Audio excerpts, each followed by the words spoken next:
Hello everyone, welcome back to my channel. So అసలు ప్రజిత్ స్కూల్కి వెళ్తున్నాడు కదా, స్కూల్లో ఏం చేస్తాడు ప్రజిత్ అన్నది అనమాట ఈ వీడియో. యాక్చువల్గా 4 పడితే కానీ వీళ్ళు ప్రాపర్గా కూర్చోరు, బల్బం పట్టుకొని రాయరు అని అందరూ అంటూ ఉంటారు కదా టీచర్స్.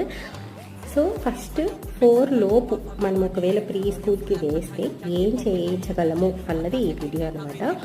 యాక్చువల్గా ఇలా చార్ట్స్ అన్నీ డిస్ప్లేలో ఉంటాయి కదా, సో వాళ్ళకి వీలైనన్ని చార్ట్స్ అన్నీ చెప్పేస్తారనమాట. 90% ఆఫ్ ద చార్ట్స్ అన్నీ కరెక్ట్గా చెప్పేస్తారు. సో వీళ్ళు టోటల్గా 3 ఫ్రెండ్స్ అనమాట స్కూల్లో. ఆ 3 ఒకరు ఏది చేస్తే ఇంకొకరు కూడా అదే చేయాలి అనే కాన్సెప్ట్ అనమాట. వాళ్ళకి ఇంట్రెస్ట్ బాగుంది అంటే అన్నీ చెప్పేస్తారు, లేదంటే ప్రతిని చూస్తున్నారు కదా కోటేశాలు ఎలా చేస్తారో అలా చేస్తారనమాట. సో స్కూల్ అయిపోయింది, అక్కడి నుంచి డైరెక్ట్గా ఇంటికి వెళ్దాం రారా అంటే రాకుండా నాకు దొరకకుండా తప్పించుకొని ఎంత కంట్రోల్ చేసినా 1 ఆర్ ద అదర్ డే ఇలా వాళ్ళ ఫ్రెండ్ వాళ్ళ ఇంటికి వెళ్ళి ఎంజాయ్ చేస్తుంటారు. ప్లీజ్